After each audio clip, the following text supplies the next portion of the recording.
Hello and welcome back to my garden. Today we're going to be taking a look at a few things here and around the garden that I kind of wanted to update you guys on. Things that, different projects I had done in previous videos that you maybe never see the conclusion of, or just some follow-ups and updates as to various other things that are happening here around the garden. Let's start with what's right here at my feet. Right here, I have two grow bags.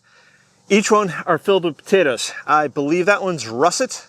I didn't label these. I should have labeled them. Remember I always tell you guys about labeling? Yeah, that I didn't label them. So I didn't listen to my own advice, but this one's russet potatoes and this one's German butterball.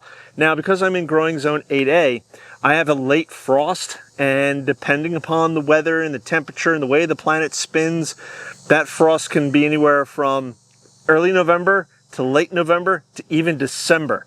It's supposed to fall around mid-November. All that being said, here we are in August, almost mid-August, and these potatoes take roughly 3 months to do their thing. So that's August, September, October, and then mid-November. Hopefully by mid-November, right before the first frost, we can be harvesting potatoes. Now, I've tried this before with really minimal success, but I've learned recently, and I believe the channel is HomeRight. If I got that wrong, I'll put it on the screen. I'll put it on the screen regardless.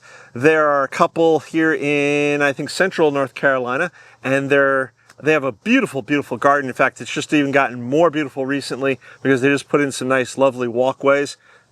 It's really nice. Go check them out if you already don't follow them. They suggested putting bone meal into the potting mix when I plant up my potatoes, and theoretically, that will help create bigger and larger potatoes. Tubers, roots, theoretically, hopefully, maybe. Once the tops start coming up, I may then give them another dosage of bone meal, again, just to help with that tuber growth or potato growth. And then hopefully, again, in mid-November, I am harvesting some big, beautiful potatoes. Maybe, possibly. We will see. There's one other thing here on the back deck that I want to show you guys, but we're going to leave that to last. Before I ripped out my cherry tomatoes, which were basically going over, they were done, the heat was just too much for them, there was quite a bit of new growth on them, so I took some cuttings. And I mean, this one looks pretty ratty. This one looks better. What I did was I took the cuttings, put them in jars of water, let them sit for about a week or two. They put on roots, and then I potted them up. Hopefully over the next, I don't know, a couple of weeks there, they really start to grow. And once I know that they're really growing, then what I'm going to do is take them and I'm going to plant them out into a bed someplace, and maybe, just maybe, we'll get some tomatoes for fall. But that's not the reason I brought you over here. The reason I brought you over here was, I want to say almost a month ago, I, just for giggles, I took some geranium seeds that I purchased online.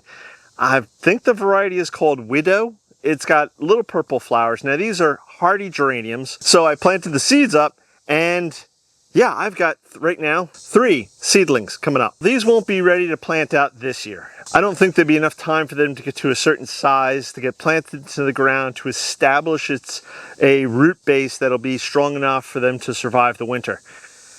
Even though I'm in growing zone 8A, we do get freezes, we do get frosts. From what I've read, these hardy geraniums can survive, but the plant really needs to get established. So if these and if more come up, then what I'll do is I'll pot them up, put them into individual pots, keep them in the greenhouse over the winter, and then next spring plant them out if they survive the winter in the greenhouse.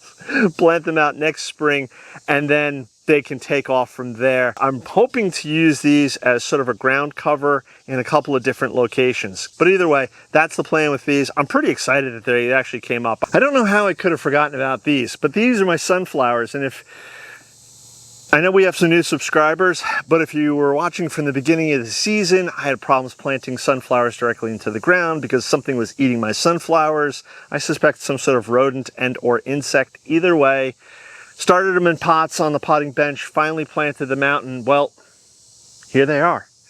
I don't know that super tall one over there. That might be yes, that's a Kong. So the super tall one, that's up there, that's a Kong. And I'm 5'9"-ish, so that's got to be at least 8 to 9 feet easily.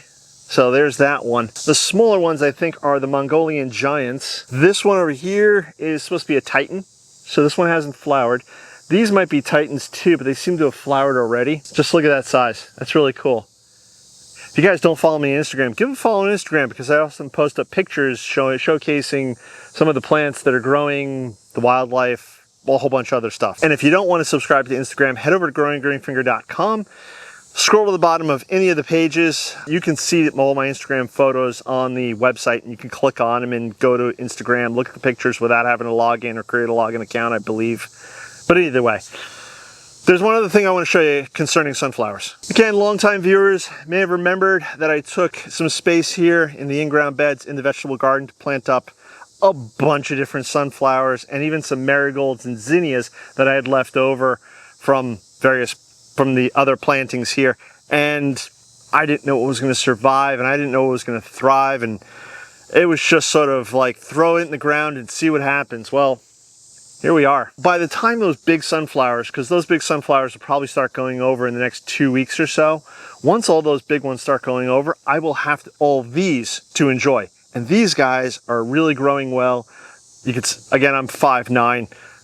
They're almost 2. They got to easily be 5 foot now, which is pretty exciting. Hopefully in September, I'll still have more sunflowers to enjoy. Amongst the base around my feet, I have various marigolds and zinnias, which is really cool too. Everything's growing, everything's thriving, and so hopefully it all continues right on through September, maybe even October, for me to enjoy. Now, I did a video a couple weeks ago where, I think it was a couple weeks ago, about a week ago, whatever it was, where I was extending the concrete edging here to the bed that I have here in front of the flower garden. This side, the front side and the sides are going to be covered by hedging, boxwood hedging. You can see some of it there. There's a bunch of it here. I've got these, I think they're called Japanese sky pencil hollies. I think they're a nice corner piece. I came to a point where this was obviously my end, and I couldn't, if I went through, I'd be kind of cutting through, so I didn't want to do that. So what I tried to do is make a half piece, and I did kind of successfully make a half piece, but when I measured it out, it was going to come up a little short. So the edging would have been, again, a little too close to the hedging, and I want it just a little further out, but not enough for a full piece, because a full piece would make the depth of the bed a little too big. So I have to go back and create another shorter piece, but I did some measuring, and if I measure from the post out to where I want the edge of the bed to be is about 2 foot.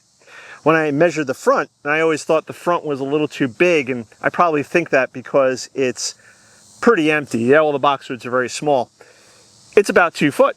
So it actually works out. So I just have to make that one piece. I have a bunch of other full-size pieces ready to go, and then I can start trenching along this side here.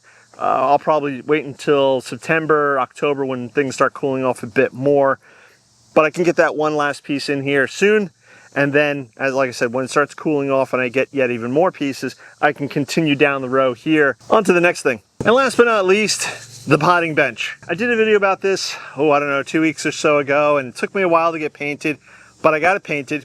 One of you did suggest staining it, either the whole piece or maybe just the top or something, and I thought about it, but this wood was it's pallet wood, and I didn't plane it or sand it to any fineness, and so I just thought, you know what, I'm just going to paint it. This way I don't have to restain it or do anything to the top to weatherproof it every year. I have a table with a stained top, and it's a bit of a hot mess, so we're not going to look at that today, but this is where the potting bench was going. As you guys know, I have a lot of potted plants up here on my back deck this year, and it was a little inconvenient to be running all the way from the veg garden over to here, or if I just needed to do something really quick, instead of me squatting down, or you can't really use the light table because it's light and flimsy, so I just needed something to work on, something quick, easy, dirty, cheap. All this cost me really was some screws, and I have all plastic broom here so I can clean it off. This trowel has been floating around the back deck now for I don't know how long, so now it kind of has a home. Here's a random pot that was just blowing around. Now it has a home, but prior to this being here, there was just a lot of garbage, literally just things that kind of just got pushed to the side. So when I did my other previous back deck tours, the camera was always located back here, looking out towards all the beautiful pots and plants, etc., etc. It's a nice working height. I'm pretty happy with it, and this is where it was going. One of you suggested it was going in the new potting shed. No, because the potting bench that's going in the potting shed is going to be much bigger, and it's going to be pretty cool. I think, in my head, it's going to be pretty cool. I haven't built it yet. Hopefully this winter, that will be the winter project. I want to have it done by the end of January, because by the end of January is usually when I start my seed starting. The sooner I can get that potting shed done and built, and it shouldn't take me theoretically, maybe, possibly, more than a week. I've never built a shed before. I don't own many power tools. I'm going to be doing things slightly different than the average bear, and I have to paint the entire shed, and the painting is probably going to be one of the most time-consuming aspects of the whole project, and I don't have a power sprayer, so I'll be using brush and roller. So 8x12 shed, it's going to take a little bit of time. That's the updates as to some of the things that are happening here around the garden that I wanted to touch base with you guys on, that just didn't qualify as a needed a full video. Somebody, I think it was my own sister, has accused me of not following up with certain things, such as, again, the potting shed. Did it 2 weeks ago. It was sitting down by the garage for a while. What happened to it? Where did it go? Here it is. If there's anything else you guys want to see, or if you saw a past video or previous video and you have questions about something, you want to see a follow-up on something, please let me know in the comments below. If you haven't subscribed, please subscribe, click that bell icon to be notified when I do post a new video. So I think that's going to wrap it up for today. I'm going to catch you guys in the next one. Bye-bye.